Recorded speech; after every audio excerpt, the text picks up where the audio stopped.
Dear students, एक बार पुनः आप सभी लोगों का अपने YouTube चैनल पर स्वागत है।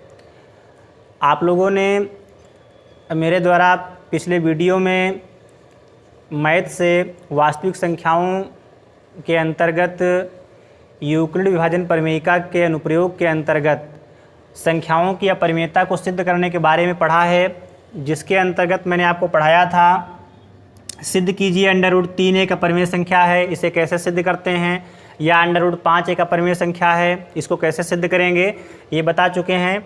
इसके बाद जैसे आपका दिया है क्वेश्चन 2 + √3 एक अपरिमेय संख्या है, इसको कैसे सिद्ध करते हैं ये अभी बता दिया आपको। या 2 - √3 एक अपरिमेय संख्या है, इसे कैसे सिद्ध करेंगे ये भी हो चुका है। या आपका 3 - 2√5 एक अपरिमेय संख्या है, इस प्रकार का क्वेश्चन भी आपको बता चुके हैं हम।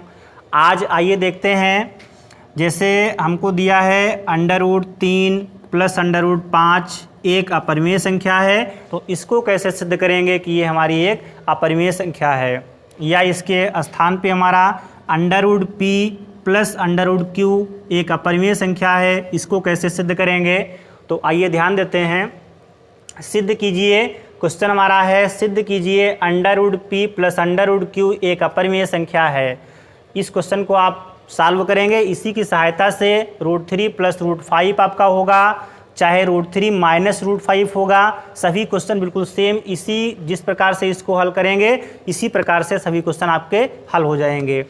तो सबसे पहले हम मान लेते हैं कि माना √p + √q एक परिमेय संख्या है। अपरिमेय सिद्ध करना है तो इसका अपोजिट मानेंगे। माना √p + √q एक परिमेय संख्या है। √p + √q एक परिमेय संख्या है।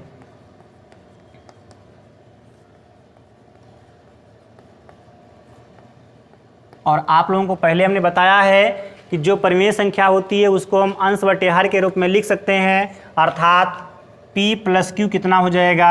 इसलिए यदि एक परिमेय संख्या हो गई तो इसलिए √p + √q = अंश बटे हर, अर्थात मान लेते हैं a बटे b होगा, जहां पर a और b हमारे सहअभाज्य धन पूर्णांक हैं।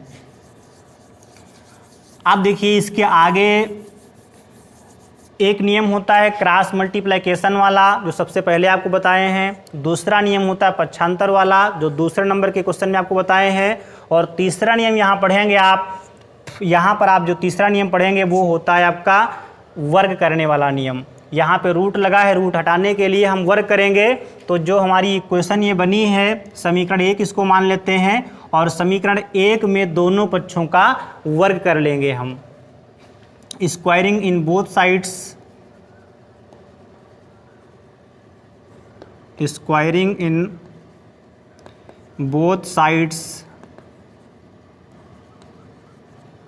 ऑफ इक्वेशन फर्स्ट,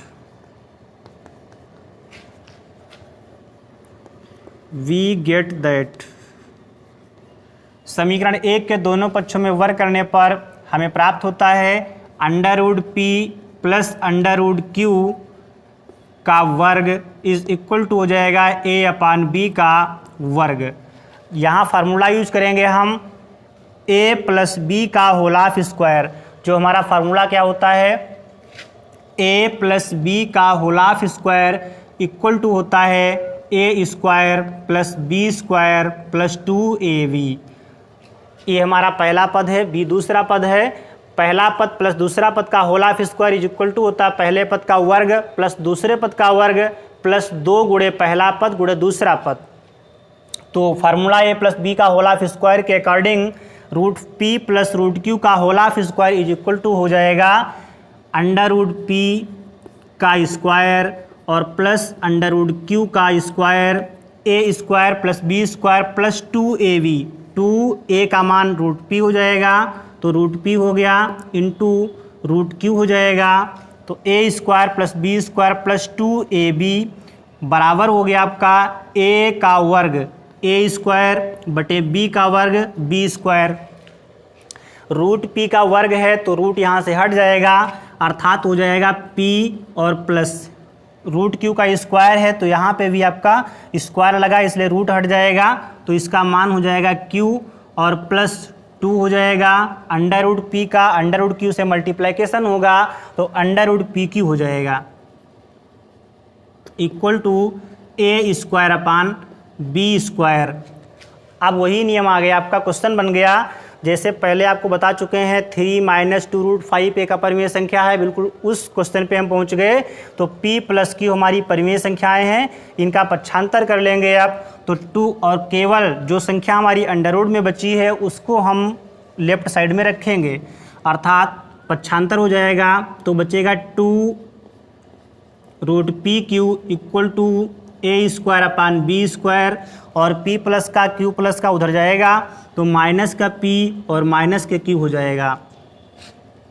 यहाँ इसके नीचे 1 मान लेते हैं और क्रॉस मल्टीप्लिकेशन हो जाएगा तो 2√pq इज इक्वल टू हो जाएगा ए स्क्वायर और माइनस बी स्क्वायर का p से गुणा तो b स्क्वायर p हो जाएगा और माइनस बी स्क्वायर का q से गुणा तो बी स्क्वायर q हो जाएगा और बटे में हमारा बी स्क्वायर हो जाएगा।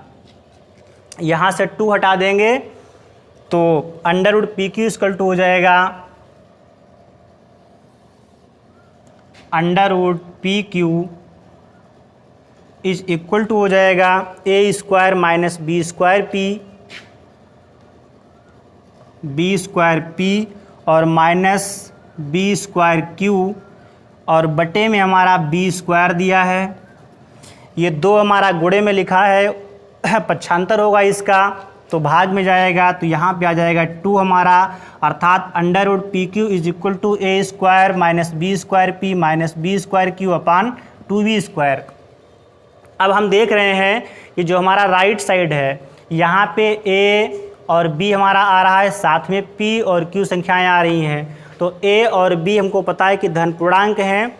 यहाँ पर किसी भी संख्या के ऊपर अंडर रूट नहीं लगा है, अर्थात ये हमारा अंश बटे हर अर्थात परिमेय संख्या बन जाएगा। क्योंकि a तथा b धन पूर्णांक हैं, a तथा b धन पूर्णांक हैं, अतः A square minus B square P minus B square Q और बटे में 2b स्क्वायर एक परिमेय संख्या है।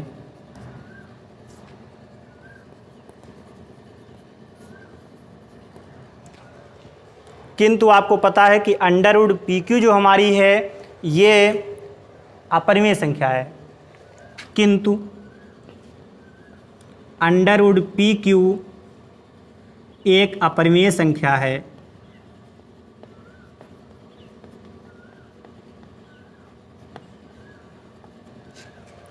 परिमेय संख्या और अपरिमेय संख्या ये परिमेय संख्या है, ये अपरिमेय संख्या है। परिमेय संख्या बराबर अपरिमेय संख्या लिखा है, जो गलत लिखा है क्यों सिद्ध हुआ? क्योंकि हमने जो परिकल्पना मानी है वो गलत हो गई, अर्थात under root P plus under root Q एक परिमेय संख्या है तो ये नहीं होना चाहिए। तो फिर क्या होगा? Under root P plus under root Q एक अपरिमेय संख्या है। अतः स्पष्ट है under root P plus under root Q एक अपरिमेय संख्या है।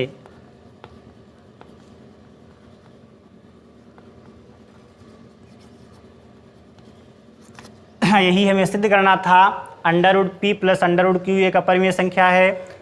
अब इस प्रकार से कोई भी क्वेश्चन आपका दिया होगा जैसे √3 प्लस √5 एक अपरिमेय संख्या सिद्ध करना है तो बिल्कुल सेम इसी प्रकार से सिद्ध कर लेंगे आप लोग।